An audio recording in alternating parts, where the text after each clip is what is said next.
What is good, folks, and welcome back. And let me talk to y'all for a second, because 'tis the season of romantic marketing after all, and I want to spend this season by talking to y'all about ships. Because we all like ships, right? We all get involved in shipping from time to time. We all have characters that we want to see get together, characters that we don't want to see get together, characters that we hate that we want to see getting together. We all have those cases in fandoms, right? But there is one section of shipping that I hate more than anything else. There is one trope in particular that just brings my blood to a boil, and that is the love triangle. It takes all of the pain and nonsense surrounding a will they, won't they, and stretches it out over two different ships involving three of the same people. And that's not even the main reason of why I hate love triangles so much. The main reason I hate them is because 90% of the time they fall into one of two categories. It is either just blatant harem bait, or it is a very toxic option and a slightly better option, and the character cannot choose between these two options. Love triangles more often than not make everyone involved less likable human beings. But surprisingly enough, there are three cases that actually managed to make me tolerate or even slightly like the love triangle as a concept and what development it leads for the characters involved. And I want to talk about those today, because today on Sage Thoughts, let me talk to y'all about the peak love triangles of Spy Family, Dandadan, and Black Clover.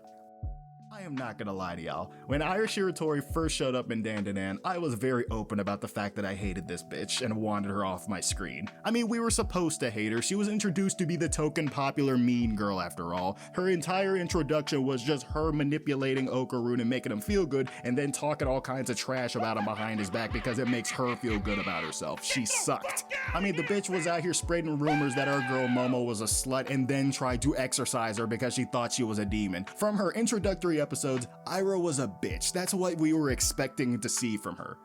But then the Acro Silky showed up and kind of started changing a lot of things.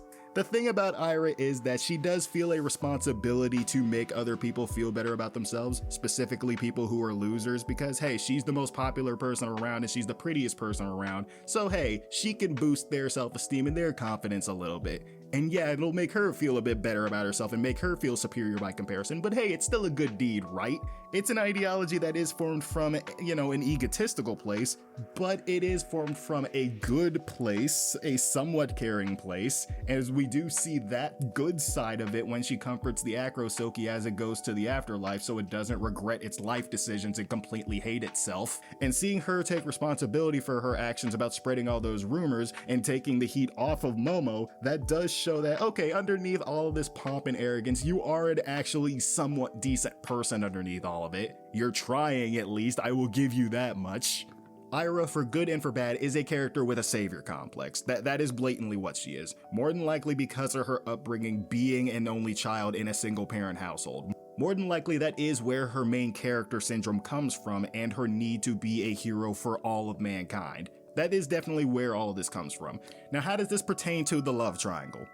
Well, Ira likes Okarun, but she also believes that Okarun is a demon under Momo's control, so her rivalry with Momo is centered around her view of saving Okarun from her influence, which if you've seen the show leading up to that point, we know is just blatantly not true. Momo and Okarun are just locked in from day one, which establishes that this entire love triangle is effectively just all within Ira's head. That is effectively what this is. She's not an actual threat to the ship here. Okarun is still locked in with Momo. There is no actual threat of Ira getting in the middle of any of that. So all it is pretty much just comedic bits. Ira thought that she was playing this game, but she didn't even realize she wasn't even an option. So Ira's presence in the series became less irritating to me because Okarun is not paying her advances the time of day. He's cool with her, but he is not paying her advances any attention. He is too busy doing other things, and Momo is treating it with the amount of respect that it honestly deserves, which only breeds a lot more comedic potential. As in spite of all of this, in spite of what they might not admit to, they are all friends, they are all ride or dies for each other. Ira, in spite of her ego, she honestly does consider them her friends, despite what it would mean for her reputation as a popular kid hanging out with a bunch of losers. She is still willing to come and help them on a dime. Hey, you need some help exorcising a demon for a few days? Fine, but you're carrying my stuff. Hey, you need some help training in the band room against some music demons? Hey, I can do that. A hero like me needs to get stronger too, after all. Fine, as a thank you for letting me stay for a few days, I'll help you rebuild your house, but I'm gonna have some back sass the entire time. All of this on top of the character development that Ira's actions unintentionally cause, because the presence of Ira forces Okarun and Momo to be more open to each other about their relationship and their friendship as it blossoms into something else. Because a lot of their misunderstandings and miscommunications in early season 1 are because they are dumbass teenagers who do not fully understand how to communicate their emotions, and Ira coming in there and being a wrench in the whole thing.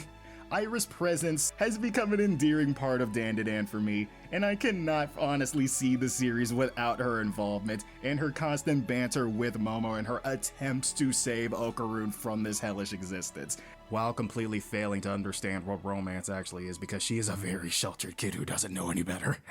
Stop it. Get some help.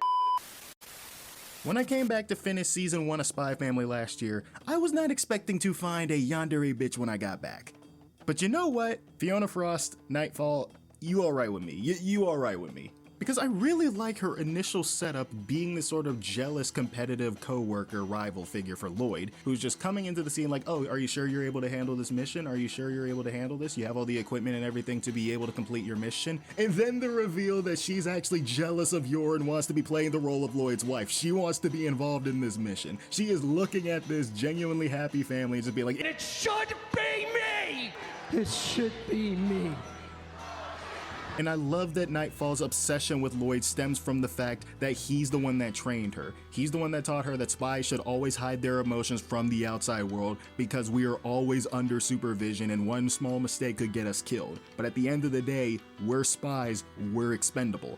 But Lloyd does show that he does give a shit about her and her well-being, which only makes her admire him even more as she falls for him more and more and more. She has this competitive need to prove herself to him, not just for his acknowledgement, but to be able to stand by his side against the world. And she sees Yor as nothing but a liability because she can never understand Lloyd the way she understands Twilight. If she was Twilight's wife instead, he wouldn't have to make up all these lies to go out on missions. She would actually be able to go out there and help him.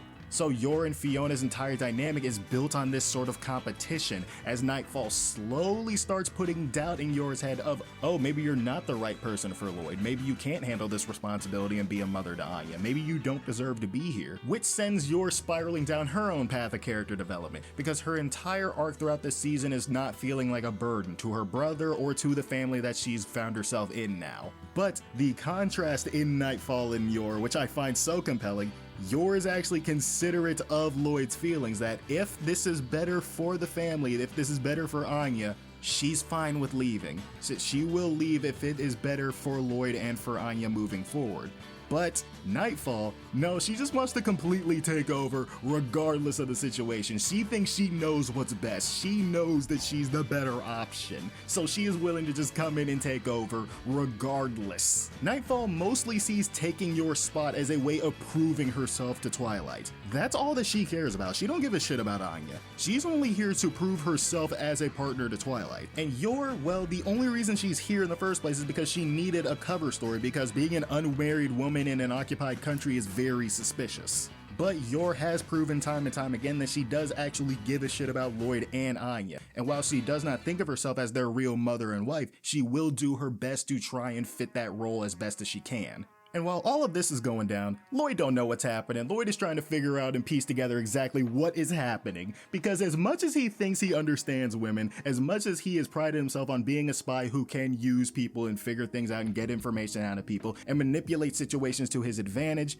he does not know what's happening when it comes to people that he actually gives a shit about. He does not know how to predict their emotions or read people that way. Twilight is one of those type of characters where they are so smart, they circle back around to being kind of stupid. Because especially with us guys, we will overthink every interaction and overanalyze everything. He deadass just thinks Nightfall is being competitive and trying to one-up him. And the man doesn't even realize that Yor is actually catching feelings for him. Nor does he realize that he's actually catching feelings because he's still locked into being a spy. He is so locked into being Twilight. Man does not know how to be an actual person. This man has had to live so many double lives that he's kinda lost sight of the person underneath all of that. There is an idea of a Lloyd Forger, but beyond that, Twilight isn't really all that much underneath it all. But I am curious and I am excited to see where Spy Family takes that from here on out, and I want to see how Lloyd develops within all of this, as Lloyd and Yor continue their romantic subplot, and Nightfall continues being a mild interruption. And the last one I want to talk about here today is kind of the oldest one on this list, because if you were in the trenches with me and Black Clover was coming out,